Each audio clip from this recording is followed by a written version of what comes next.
Please welcome back director Neo Sora.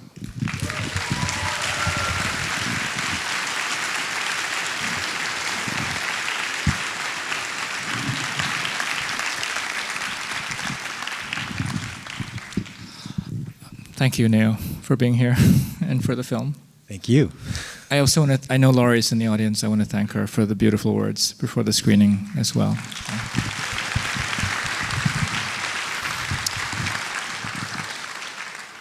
And we talked a lot about how to present the film, and we almost didn't want to do a Q&A because I don't really want to undo the spell of the film. But it's also very meaningful to have you here, so I want to maybe just ask you to say a little bit about the making of the film, but maybe first of all, the origin of the project. First of all, thank you so much for having the film, and thank you everybody for staying here so late. And I feel like it's pretty soothing, so maybe maybe sleepy, but thanks for sticking around. But yeah, I mean, the origin of the film really started with him. He really wanted to do one final concert, but he was physically ill, so he was unable to do a live one, where he had to sit in front of a piano for an hour and a half or 2 hours straight. And so we decided to do a film where we can split up the performance into over the course of multiple days and string it together as a concert film that makes it feel like a continuous concert. He came up with the set list, right? Yeah, that's right. Did you talk about that? Yeah, he came up with the set list. Well, he usually kind of comes up with a set list pretty close to whatever the performance he was doing, and but this time it was a film, and films take a lot of preparation, and so we were like, you gotta make the set list early so we can prepare and make the shots and plan everything. And he was like, oh, I've never done that before. And I was like, you gotta do it this time. So yeah, he prepared the music, but then I suggested the kind of overarching visual theme of the film, which was the passage of time over the course of a day. So we were thinking about planning the lighting to mimic kind of night at first, and then gradually it becomes morning, then midday to back to evening, and then night again. And once I sort of suggested that, then he rearranged the track list a little bit to kind of fit that arc. So he would take one song and be like, oh, this one feels a little bit more like morning, so maybe we can put it here, and this one feels like afternoon, and so yeah. How many days was the shoot? 8 days. And yeah, he played about maybe 3 to 5 songs per day. And we only had about 3 takes per song. So it was a pretty nerve-wracking shoot. Yeah. Could you talk a little bit about your collaboration with your cinematographer, Bill Kirsten, who I know is here tonight as well? Yeah, Bill. Where is Bill? And stand up. Yeah, Bill.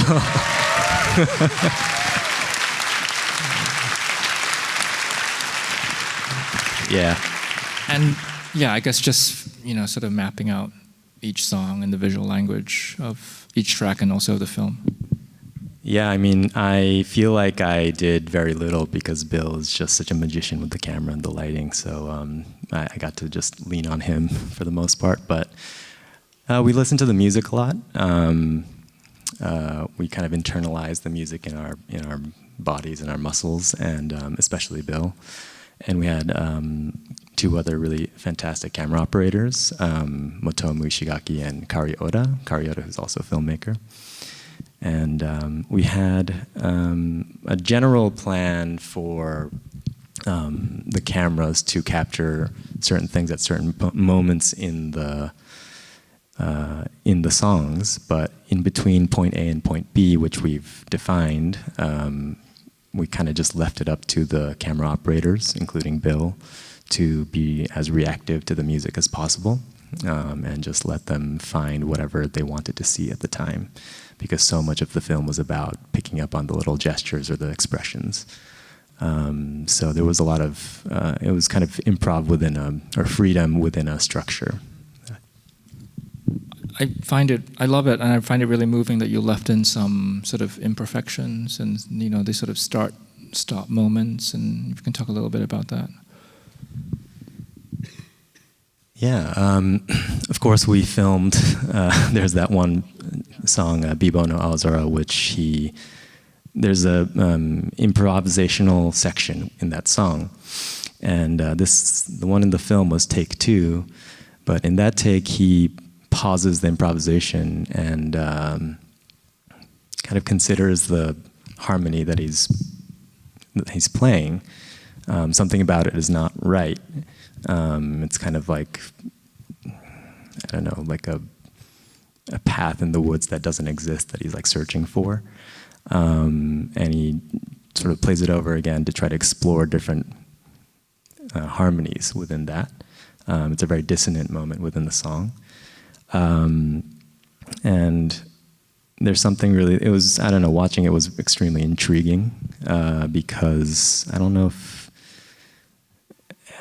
if I've really seen like a musician on screen kind of searching for the right sounds live. And so, of course, we filmed, the take after that was a perfectly good take, but we kept the imperfect one in because there was something a little bit more, I don't know, just mysterious about this one. How many of you were in the studio? It's just such an intimate performance. I'm just wondering how, besides you, crew, like how many people were there? There were a good amount of people. It was actually like a concert for us, yes. Okay. Yeah. But in fact, I was actually outside in the booth, but we filmed at this place called 509 Studios in NHK, which has a bunch of rules, and they didn't allow us to use any wireless systems at all, because it would interfere with the kind of radio signals that they had and stuff like that, and so everything was connected, was wired. So there's like hundreds of feet of cable just all around the floors, as you could see, and so we needed some cable wranglers, and they had to be silent, and all the floorboards were wooden, and they kept creaking, and so we had to put like blankets and weights and stuff like that. So there was a lot of hands on deck to just try to be as quiet as possible, and everyone was wearing socks. I guess I wanted to ask if what it felt like to make the film, because I think speaking as a viewer, I think this is an intensely emotional film. It's the beauty of the music and the beauty of the performance, and also the knowledge that it was his last performance. And I'm wondering what it was like to be there while you're, also making a film.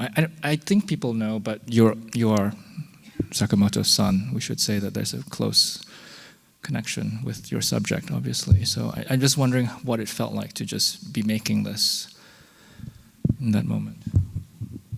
Yeah, a lot of people have asked me this question, and I'm going to tell you a maybe not so kind of touching answer, which is that it really felt there's a lot of practicalities that go into making a film, making sure it's captured correctly. And so, to be honest, I was really focused on that. But I think our relationship really allowed us to, I guess, like sort of push him a little bit more. For example, I don't think he would have conceded to make the set list so early. Hadn't I been his son and asked him for it. So I think that let us really focus on the filmmaking, actually. But it was really tense, and you can really feel that he was straining himself. And to say that we didn't think about sort of his mortality and possible death would be a lie. But that being said, he puts as once he sits in front of the piano, he is extremely energetic and alive. So it's exhilarating to see that. And usually, whenever he's a really kind of conscious of the camera, usually. So whenever you point the lens at him, he kind of makes a cool face or acts a little silly, But something happens when he starts playing, which he starts making really weird faces. He gets really into the music, and he makes these just these incredible faces as he's listening to his own music that he's playing. He's feeling it. It's like, there are times when he's it looks like he's threading a needle, or just feeling the chord, or he just ate something delicious and he has that really pained expression or something like that, and it's just really, really fun to see that. And I was watching that in the booth and be like, yeah, this shot, and then we cut to this shot, and so it was a lot of fun for me. Did he see any of the footage? Yeah, he saw the completed film. He saw the completed film? Yeah. Okay. He signed off, I assume. He signed off. I'm just going to ask one final question, which is, I guess, kind of a big question. I was hoping to hear you talk about Sakamoto's relationship with cinema, and how it maybe passed on to you. I mean, you're a filmmaker. We showed your short film a few years ago, and I know you just finished shooting your first feature. And if you can talk a little bit about, he obviously was a musician who did many different things, but cinema was so important, I think. And I think he was one of the composers who truly understood cinema, and it was also, of course, a great screen presence. Yeah, I mean, I think his first memory of listening to music was in the movie theater. I'm pretty sure it was La Strada by Fellini. And I think he was, I don't know how old he was, but 3 or something, and was on the lap of his mother watching the movie, and he talks about how he can still remember the melody of the music. And so I think cinema was just always with him. And obviously one of his most famous songs, Merry Christmas, Mr. Lawrence, was his first film score, which is kind of incredible. And I watched the movie sort of recently for the first time, actually. And wait, for the first time? I mean, not that recently. I was 10 years ago or something. Okay. But I watched it, after studying film and starting to make films myself, and I just, it's just a strange soundtrack. It's really odd, and it really just completely steals the scene, which I feel like a lot of film scorers say you shouldn't do, but it's really iconic and memorable, and I feel like the music also evokes the film. And I think that's what some of the best film music does, is kind of give you the image immediately. And I think he really appreciated films that told or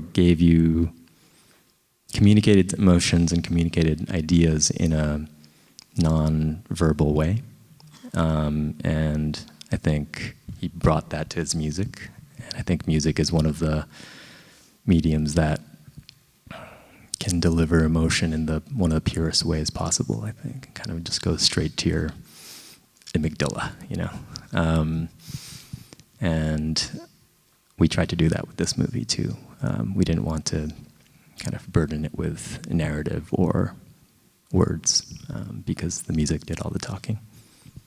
I like that in films too, and I feel like that's something that I definitely inherited from him. I think that's a good place to end. Thank you so much. Thank you very much.